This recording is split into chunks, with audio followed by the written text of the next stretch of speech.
Păi, cum am apucat eu să scriu? Pe la 15 ani scriam și o poezie ca toți adolescenții și mi-a venit mie așa o idee, citind ziarul Zor Noi, singurul ziar pe vremea aceea la Suceava, ziar local vorbesc, mi-a venit mie așa o idee să trimit și eu o poezie, pentru că undeva în ziar pe la sfârșit era o pagină culturală unde publicau poezii sau proză sau caricaturi și uite, putea să debuteze oricine avea o șansă, da? Și puteai să încerci. Deci am trimis și eu câteva poezii și peste câteva zile am primit un telefon și vă dați seama că eu, copil fiind, am încremenit cu telefonul în mână când mi-a spus: sunt domnul Brădățan de la ziarul Zor Noi.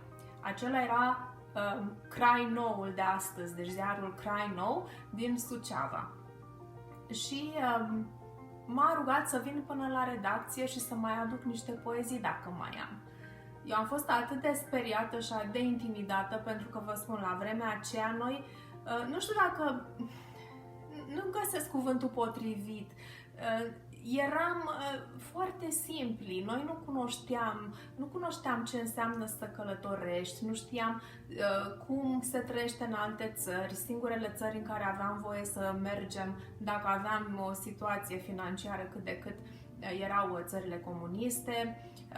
Prea multă inspirație nu aveai, așa că eu am făcut de capul meu și m-am dus la ziar și am scris exact ce mi-a trecut prin cap.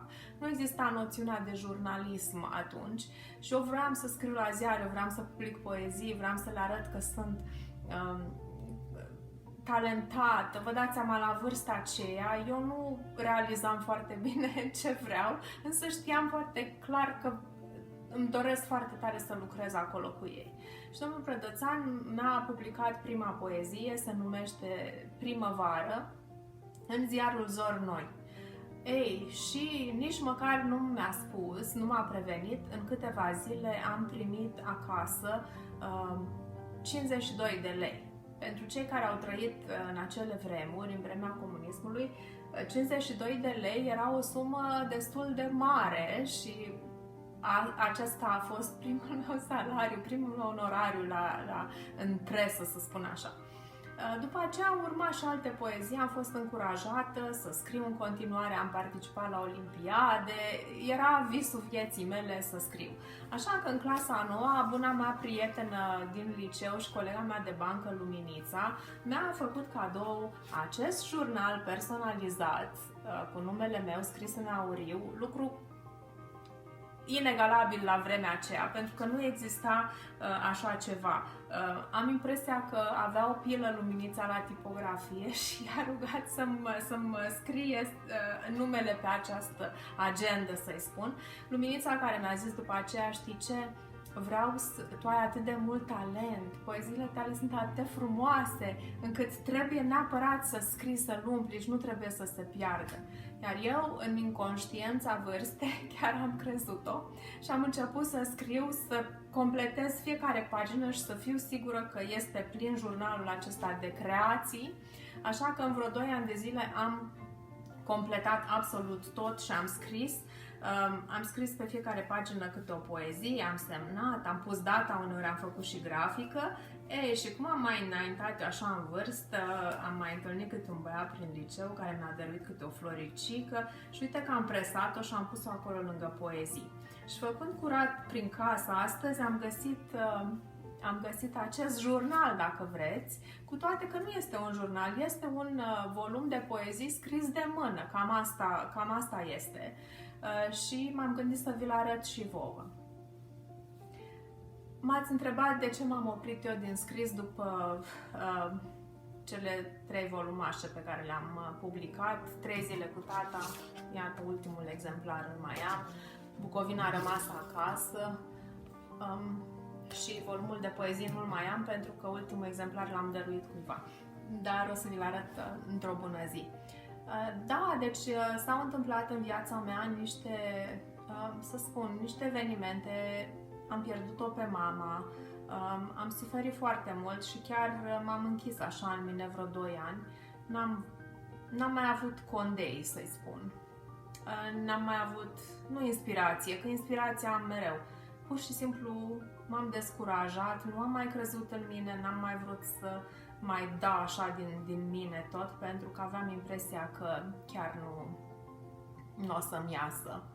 Asta nu înseamnă că o să-mi iasă acum, însă m-am reapucat să lucrez la un roman pe care o să-l intitulez, probabil, mă gândesc eu așa, Jurnalul unei doamne. Pentru că urmărește evoluția unui personaj feminin, încerc să o conturez așa din vremea adolescenței și să urmăresc pe parcursul vieții ei până în momentul în care se apropie așa de finalul existenței sale.